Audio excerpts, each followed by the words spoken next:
Porque os homens devem se aliar pelo fim da violência contra a mulher.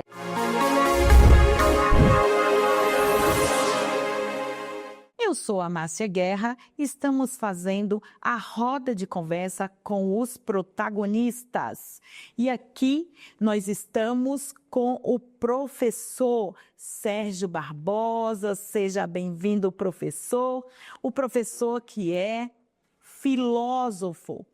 Ele é histórico na educação brasileira, gestor de grupos reflexivos para homens autores de violência contra a mulher, cofundador da campanha do Laço Branco, Homem pelo Fim da Violência contra a Mulher, assessor em projetos sobre masculinidades e violência de gênero. Como você já viu, vai ser um grande debate. Nos acompanhe, interage conosco sobre este assunto. Professor, agora é com você, faça a sua autodescrição. Muito obrigado, Márcia, é um prazer estar aqui. Eu sou um homem pardo, careca, com barbas grisalhas. No momento estou usando um blazer claro, uma camisa também clara. Estou sentado e atrás de mim tem uma parede preta.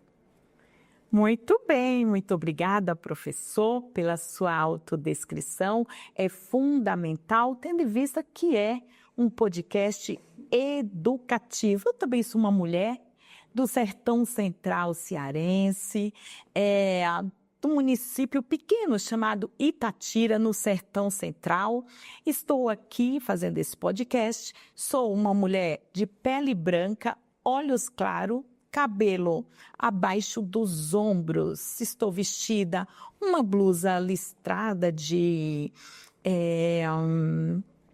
cores amarela, abóbora e preto. Professor, como é o processo de desconstrução que acontece dentro desses grupos reflexivos que você constrói educativamente com estes homens que cometeram violência contra a mulher? Bom, Márcia, o processo parte do referencial que a violência não é natural. Ninguém nasce violento. Nenhum homem aprende que a violência já é parte da sua vivência. Infelizmente, isso é aprendido durante a vida, o processo, a infância, a juventude e até mesmo no mundo adulto. Então, o que a gente faz é uma desconstrução dessa violência. É de um processo de... Será que tem uma outra alternativa, um outro modelo de ser homem? O grupo reflexivo é um processo educativo. É um processo onde o homem vai aprender, né, conceitos, vai discutir com outros homens o que é essa vivência de ser homem. Então, dentro desse processo reflexivo, a primeira coisa que ele faz é o espelhamento. É ele se encontrar com outro homem, conhecer a história de outro homem, saber que ele não é o único que cometeu violência contra a mulher. E por isso, nesse processo de espelhamento, ele começa uma reflexão sobre as suas próprias atitudes, sobre sua própria vivência, onde ele e outros homens vão construir uma possibilidade de romper com esse ciclo de violência. O principal objetivo de um grupo reflexivo, na verdade, é que ele pare o seu ciclo de violência. Não cometa mais violências contra qualquer outra pessoa, ou seja, ele vai começar a se conscientizar que aquela violência praticada e muitas vezes não percebida faz muito mal a outra pessoa. Então ele é um processo de escuta, mas também de fala, onde essas narrativas são construídas e desconstruídas o tempo todo, para que ele seja o protagonista do seu próprio processo de transformação interna para mudanças externas. Nossa, que interessante, professor.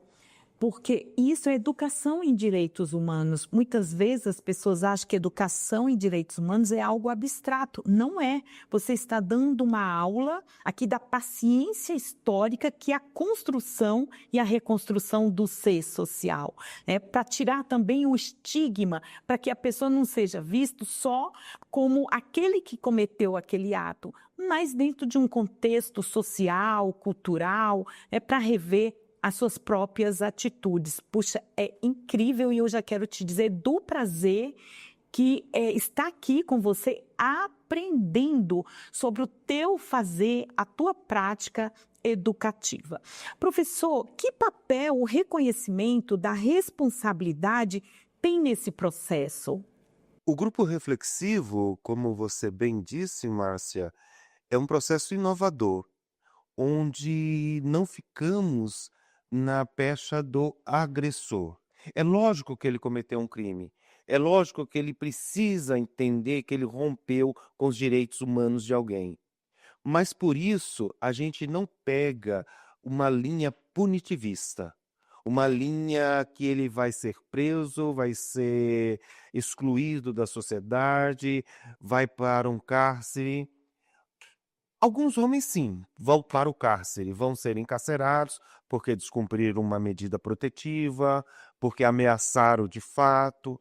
Mas a grande novidade desse processo é a parte educativa, onde ele vai compreender que ele está rompendo com direitos humanos de uma outra pessoa. Então, nesse processo reflexivo, a principal objetivo, a meta, é trazer a educação, né, aliada a um processo de transformação interna.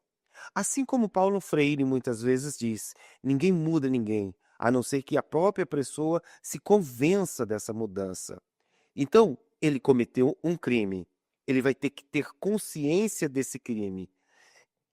A grande palavra-chave que muda toda essa realidade é o processo de responsabilização, aonde ele vai tomar consciência que aquela atitude, aquele ato, por exemplo, de manipular, de dominar, né, a mulher, de fazer o exercício do poder em cima da mulher, de usar os privilégios masculinos em cima das mulheres, tudo isso já é violência.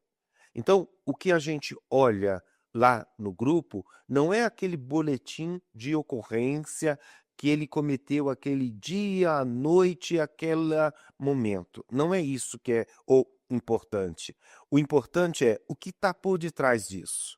Quais as ações? Aquele dia que, por exemplo, ela fez o cabelo só para agradá-lo e ele já disse, gastou dinheiro. Aquele dia que ela trouxe um cafezinho para ele e ele nem agradeceu. Aquele dia, até mesmo que ela pintou as unhas e ele nem notou que ela havia pintado as unhas. Porque a violência, ela é uma crescente de pequenos atos e pequenas atitudes, onde coloca a outra pessoa refém. Então, toda a violência, ela começa de forma suave, de forma gentil. Até mesmo a mulher nem percebe que está sofrendo um tipo de violência. Ele faz tudo para mim. Ele me coloca no patamar de tudo. Mas cuidado, que esse lugar tem um preço. É como se fosse um cartão de crédito internacional que você nunca sabe qual vai ser os juros, porque a cobrança vem. Então, o grupo reflexivo é uma proposta educativa para que ele comece a pensar suas atitudes anteriores, até a sua vida enquanto adolescente, a sua juventude, quais os valores que compõem um relacionamento. Se ele tem muito ciúme, eu amo demais a minha companheira, a ponto dele exigir a senha do celular, a ponto de proibir dela estudar, dela sair com as amigas. Então, se esse relacionamento não é mais nutritivo, Se essa mulher, em vez de aumentar a sua rede de amizade, aumentar as suas saídas para o almoço, para teatro, para cinema, se no relacionamento ela começar a diminuir o número de amizades, o número de saídas para teatro, para cinema, para festas, aí já tem uma fumaça. Aí já tem um componente que pode indicar que essa mulher está sofrendo violência de gênero. Professor, primeiramente dizer que eu estou aprendendo um monte de coisa contigo, verdadeiramente, e eu gosto muito nesse momento, porque aqui é uma roda de conversa, como o Paulo Freire fala, ninguém educa ninguém, mas ninguém se educa sozinho. Os seres humanos se educam em comunhão. E o tanto que eu estou aprendendo contigo nesse momento, assim como você que está nos acompanhando aqui na nossa roda de conversa. Professor, eu gostei muito da tua introdução, que você, em outras palavras, você vai dizer, olha, nosso papel não é de julgar, o nosso papel não é de juiz. Isso não nos cabe enquanto educadores, profissionais da educação. E sim, junto com aquele sujeito que cometeu o crime contra a mulher, né, que cometeu a violência contra a mulher, para que ele consiga perceber sobre que esta violência que ele cometeu não tem a ver só com ele, mas também de toda a história e de toda a formação e de toda a carga cultural que ele teve. Não só dentro da família, mas da sociedade e também a própria formação do Estado a partir da educação e também de outras áreas das políticas. E você traz também a questão do valor da liberdade, como isso deve ser muito difícil no machismo, né? Porque o machismo é justamente querer imputar o outro à sua vontade, né? Então, o tanto que essa construção da liberdade, uma liberdade ela é construída na sociabilidade, numa relação. E se a pessoa não está aberta a isso, é muito difícil, né? Então, vocês viram o que o professor está falando?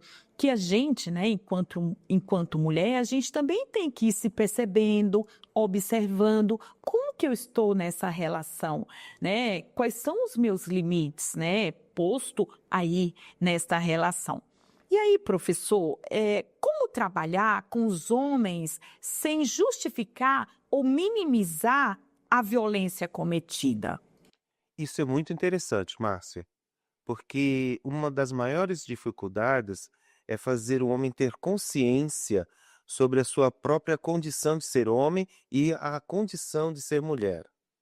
Muitos homens que chegam ao grupo, e muitos homens no geral, têm uma ojeriza muito grande ao conceito feminista, ao conceito do feminismo. E quando você pergunta para ele o que é feminismo, muitos não sabem, mas sabem que é uma coisa contrária ao machismo. E eu pergunto então, né? Então, o que é o machismo? Outra resposta vazia. Também não sabem o que é o machismo. Mas o que eu faço com esse homem que não conhece nem o que é machismo, nem o que é feminismo? Eu faço um processo de letramento.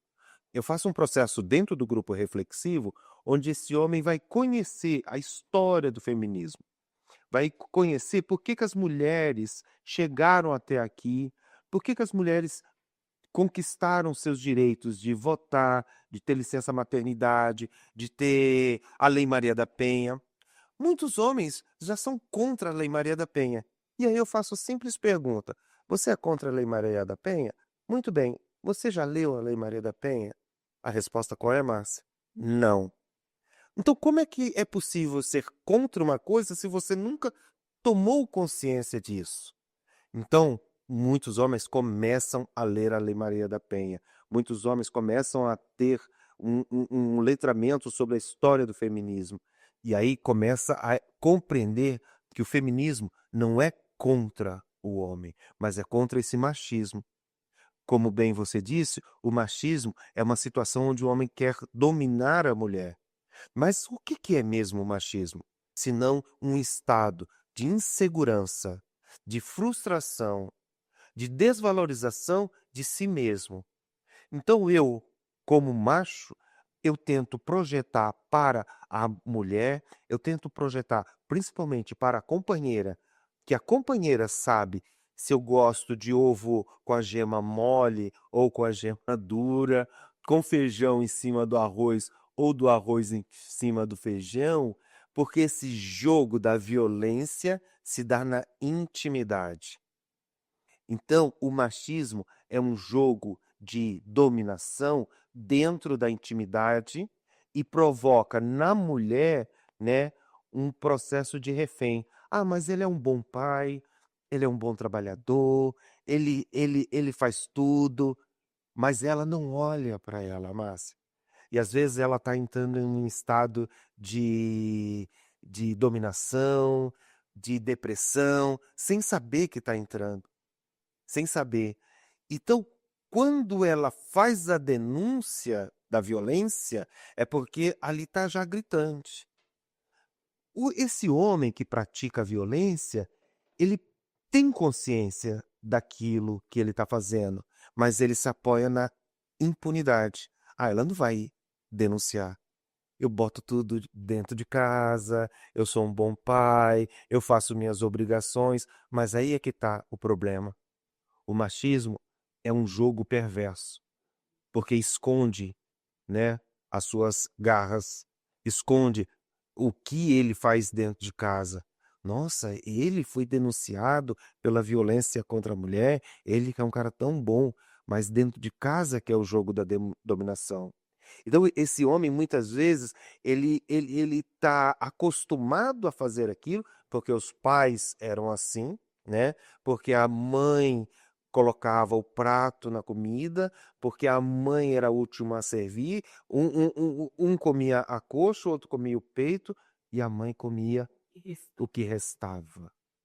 E a mãe muitas vezes era a primeira a dormir, a primeira a acordar e a última a dormir. Então ele carrega nessa situação muitos valores herdados da sua família. E é difícil quebrar com isso, porque faz parte então de uma construção. Se com os meus pais foram assim, por que que eu tenho que mudar? Por que que eu tenho que quebrar o meu padrão? Hã? Se a mulher quer trabalhar, ela que assuma o trabalho e assuma também a casa. Então é uma dupla jornada, é outra violência. E muitas vezes ele nem entende que isso é uma violência, porque muitos homens querem uma estrela. Eu troco o bebê, eu arruma a casa. Querido, mas isso as mulheres já fazem séculos e elas não têm estrelas, né? Então, o posicionamento desse homem quando chega no grupo é um posicionamento de negação. Ele nega todo momento a violência que ele praticou. Ele não reconhece nas suas atitudes, por exemplo, uma violência sexual. Ah, eu quero sexo hoje, não importa se você está com dor de cabeça. Ou ao contrário também. Eu não quero fazer sexo com você porque você engordou, porque você emagreceu, porque é a negação também do afeto. Também é outro tipo de violência. Então, muitas vezes ele recorre à pornografia, ele recorre a garotas de programas, ele nega o afeto, mas ele nega a liberdade dessa mulher em buscar a sua própria felicidade. Isso que é o pior do machismo. Aquele que nega a liberdade da mulher em buscar a sua felicidade. E olha, professor, você estava falando e eu estava pensando o tanto que esta cultura do machismo, ela vem com tudo para cima das mulheres. Exemplo, muitas vezes as menininhas, o menino dá um tapa na menina e fala, não, é que ele está gostando de você, ele se apaixonou por você. Muitas vezes, numa relação, se a pessoa não tem ciúmes, não, mas se ele não tem ciúmes é porque ele não gosta de você. Sendo que, na realidade, são tipos de violência, né? Do homem, por exemplo, em relação a uma mulher, ou a questão da rejeição, como bem você colocou, porque tudo isso é instrumento de dominação do outro, né? Então, o tanto que a gente precisa reconstruir mentes e corações, como diz a Margarida Genevois. Ela vai falar, olha, educação e direitos humanos precisa reconstruir a mente e o coração, porque também as emoções, o cognitivo tem que andar junto com essas emoções, né? Porque muitas pessoas podem até pensar, olha, é um crime que eu vou fazer, mas o sentimento, ele é tão dominador que vem com tudo. Então, também precisa se repensar nessas questões aí das emoções. Professor, o que os grupos, porque eu imagino um laboratório de relações humanas do fazer educativo, né? O que esses sujeitos, né? O que esses grupos revelam sobre as raízes culturais do machismo? Como que isso chega para você? Como você identifica? Nós temos raízes muito construídas baseadas no patriarcado.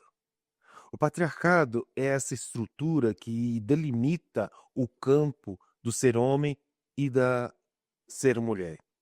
É um campo onde simplesmente um menino ter uma vocação para dançar, ter uma vocação para artes, já é intitulado como menos homem que aquele que quer jogar bola, quer uma profissão máscula, quer uma virilidade.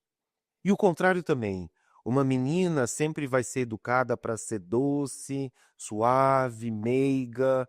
E se ela for para jogar bola, nossa, até pouco tempo a nossa lei proibia mulher de jogar bola. Proibia dela praticar qualquer arte marcial. Então a gente tem um descompasso na sociedade. E esse descompasso é provocado pelo patriarcado. E esse patriarcado, ele é expressado até mesmo pela música, assim como você falou, Márcia. Um tapinha não dói na música. Dói sim, dói. Não só pela força, mas pela atitude, pela ação de diminuir a outra pessoa.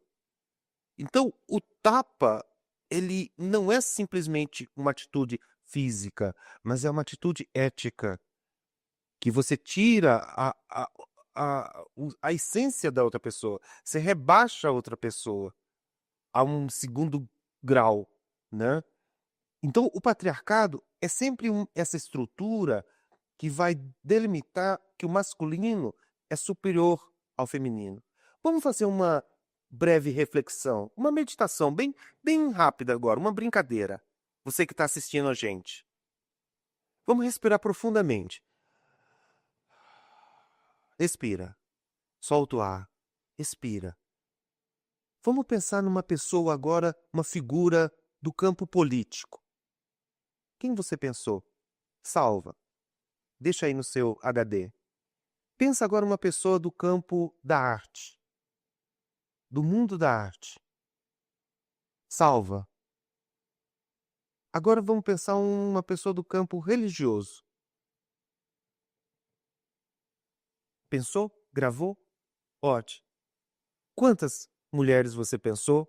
Quantos homens você pensou? Se você pensou todos os homens, isso é o patriarcado. Se você pensou só numa mulher, isso é o patriarcado. Agora, se você pensou em 3 mulheres, você está se libertando do patriarcado. O patriarcado é esse esquema mental que direciona tudo para o masculino. Todas as peças. Então, no mundo do esporte, jogadores, Neymar, tal. No mundo político, tal homem, aquele. No mundo religioso, aquele pastor, aquele padre. Então, isso é o patriarcado. Ele fecha a nossa consciência no mundo masculino. E é muito difícil a gente se libertar dessa consciência patriarcal. E eu estou dizendo isso porque os homens chegam ao grupo com um sentimento de vítima. Nossa, essas mulheres são ardilosas. Por que não tem uma lei para os homens? Por que não tem uma lei João da Lapa? Querido, porque todas as outras leis foram construídas pelos homens, para os homens e com os homens. A Lei Maria da Penha é a única, dentro desse processo todo de direitos humanos, que é uma lei afirmativa que protege a mulher. Porque todas as outras leis, infelizmente, protegem o homem nesse patriarcado. Nossa, você estava falando aí, eu estava pensando na Eliette Safiotti, sabe? Quando ela vai com tudo dizer do poder do macho, né? E a professora. Foi sua professora, olha, quanta honra, Sérgio, quanta honra. Eu não tive, né, essa oportunidade de ter aula presenciais com a Safiotti, por exemplo, mas Tomei até groselha com água gaseificada no apartamento dela, ai, hein? que Muito, delícia! muito, né? Eu imagino, né? A Eliette é uma referência para todos nós, do ponto de vista dessa reflexão sociohistórica do Brasil que nós temos, né? Quando a gente fala de Brasil e de quaisquer políticas, a gente precisa ter alguns marcadores sociais, né? Para além da classe social, que é estrutural, mas a questão do machismo, a discussão de gênero e também étnico-racial. A gente tem feito muitos debates por aqui sobre isso, mas olha, quanta honra tê-lo aqui, viu? Meu querido, o que muda nas relações desses homens depois que eles passam pela participação desse grupo, depois, que sinais eles dão reais para você poder dizer, realmente, nós estamos no caminho das transformações, não pelo que vocês somente estão fazendo, mas também pelo repensar desses homens do que fizeram da violência contra a mulher. Bacana, Márcia. O grupo reflexivo não é uma escola de bons maridos, de bons homens. Adorei! Não, não é. Ele não vai ficar mais educado, ele não vai aprender a abrir porta. Não, não vai fazer essas coisas. Aliás, ele vai, às vezes, começar a ser mais crítico. Por quê? Um rapaz lá falou assim, né? Ele estava num relacionamento e o chuveiro elétrico queimou, e a mulher, você não vai trocar chuveiro elétrico? Não, ele falou, não, eu não sei. Mas meu pai sabe, então chama ele, porque eu não fiz curso de eletricista, eu não sei trocar. Porque antes esse homem ia tomar choque, ele ia se sentir diminuído, ele ia se sentir menos. E ele percebeu que ele fazia coisas com seu próprio machismo, onde o machismo dele prejudicava ele mesmo, né? Então, a partir do momento que ele começa a descobrir que ele tem limites e ele não aceita mais provocações, a vida dele também começa a mudar. Porque a violência, ela, para acontecer contra a mulher, primeiro acontece contra ele mesmo. Se a gente parar e pensar, a gente aprende a violentar outros homens logo nos primeiros jogos infantis. Naquelas brincadeiras nas escolas, no bullying, na camaradagem, na broderagem. A gente pratica violência entre homens como se fosse uma coisa normal, como se fosse uma brincadeira. Mas não, já é um treino para que no jogo oficial a gente pratique essa violência. Então, no processo final, esses homens percebem que mesmo tendo tido essa violência, cometeu esse crime contra essa mulher, a primeira vítima da violência foi ele mesmo. Foi aquele dia que ele falou, chega, para, você não dá conta, mas eu tenho que dar conta porque o outro cara vai pensar o quê de mim? Que eu sou menos homem que ele? Então, esse homem começa a entrar numa rota de competitividade contra o homem. Eu sou mais, eu tenho mais, eu domino mais, eu saio mais na balada, eu sou o cara, eu sou o pegador. Na verdade, ele não queria tudo isso. Ele queria um lugar de afeto, um lugar de compreensão. Ele tem medo de falar das suas fraquezas, então ele se coloca como forte. E aí, a partir desse processo reflexivo nos grupos, ele vai entendendo que ser fraco é ser forte. E que ser forte é ser fraco. Ele começa a compreender que naquele dia que ele não quer sair com aquela menina, ele não quer sair com aquela menina. Mas ele é obrigado a sair com aquela menina porque outros homens vão falar dele. Então, existe, na verdade, uma cultura que precisa ser rompida. Os homens, no grupo, eles param de alimentar esse lugar da virilidade, da força. E muitos homens falam assim: Sérgio, uns caras que trabalham em oficinas mecânicas, eu comecei a ser tirado. Os caras começaram a fazer brincadeira com a minha cara, né? Mas isso foi bom, porque na brincadeira que eles faziam comigo, eu comecei a ver meu processo de cura. E eles também começaram a rever as atitudes deles em relação a eles mesmos, né?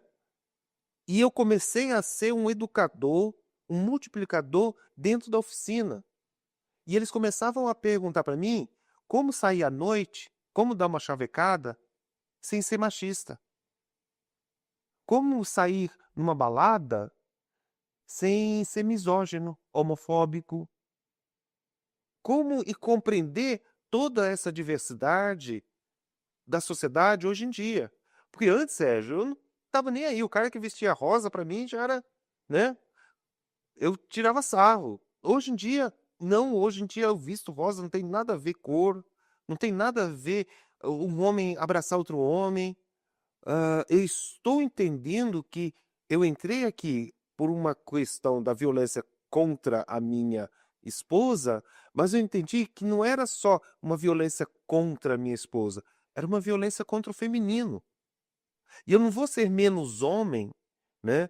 Eu não vou ser menos homem por entender toda essa dinâmica que eu tinha. Na verdade, eu tinha medo de me aproximar do feminino, eu tinha medo de me aproximar do cuidado. Eu era um cara que não cuidava de mim, tinha uma pressão alta, estava a ponto de infartar. E tudo isso é cuidado, é gostar de si. Eu não me olhava no espelho, né? Eu bebia muito, muito, muito. Achava que aquilo era legal. Disputava quem pegava mais menina na noite. E de repente eu ficava com vazio. Então, quando eu começo a pensar, a me refletir sobre o meu passado, eu dou graças a Deus, ele fala, que ela fez essa denúncia. Para mim não foi uma pena, não foi uma punição, foi um curso. Então eu vou chamar isso aqui, ele falou, de solo sagrado. E eu consegui trazer o sagrado para dentro de mim e com isso comecei a rever a minha vida em relação ao feminino, em relação às mulheres, em relação a todo mundo, principalmente sobre mim.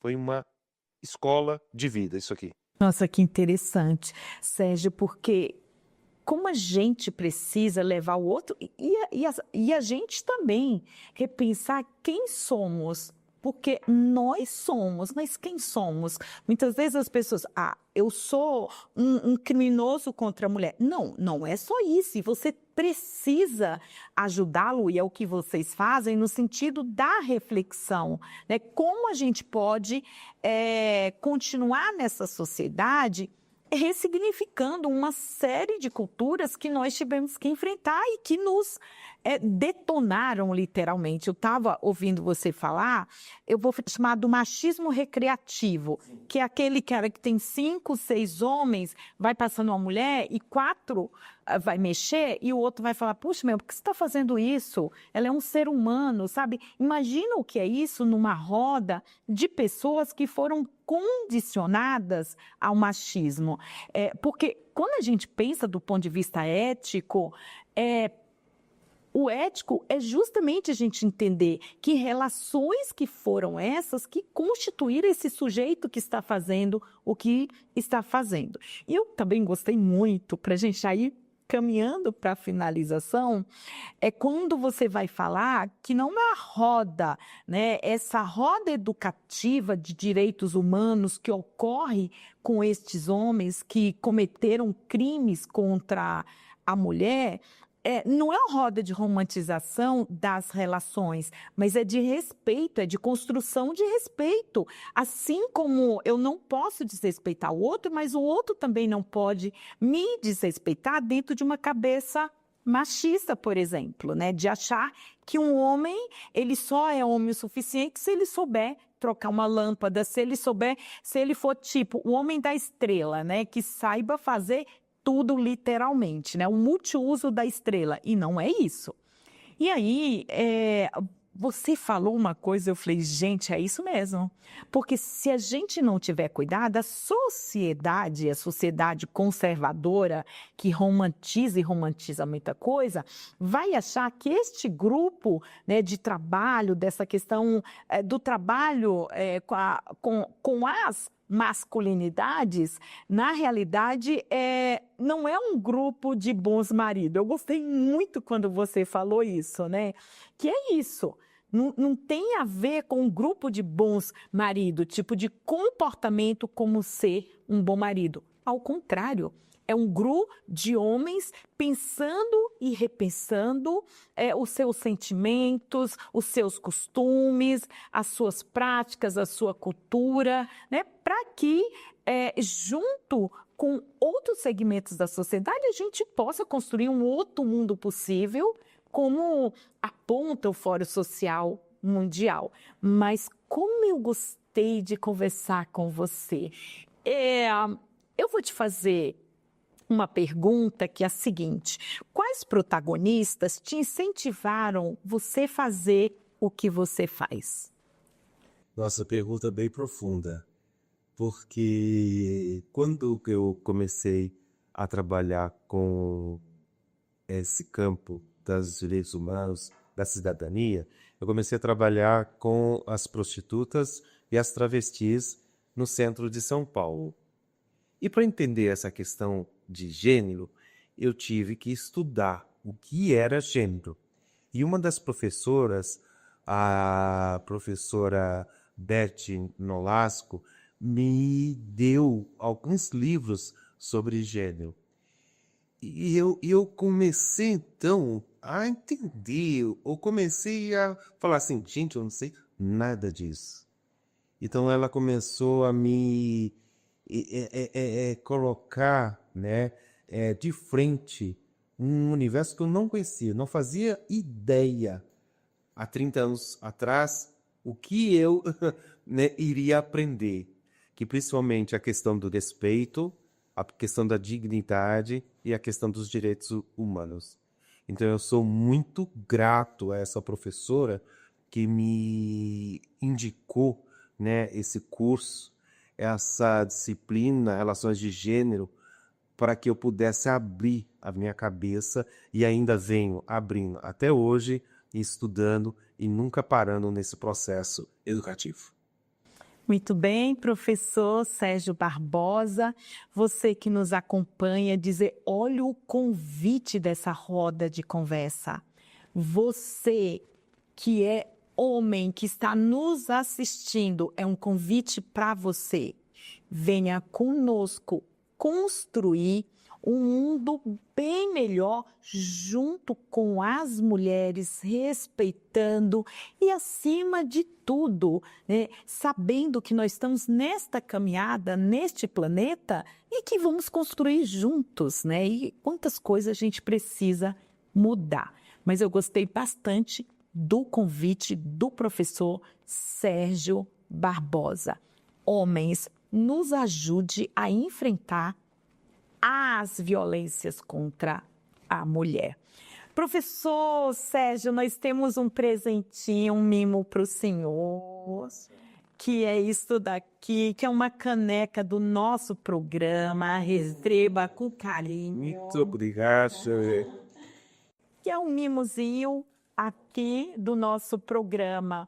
Nós amamos a tua presença, eu aprendi bastante contigo sobre essas rodas de educação em direitos humanos que vocês fazem juntos aos homens que cometeram aí violência contra a mulher. Assim como o professor doutor Sérgio Barbosa esteve aqui como protagonista, você pode ser a nossa próxima protagonista ou nosso próximo protagonista. Nos acompanhe nas redes sociais que estão aqui na bio.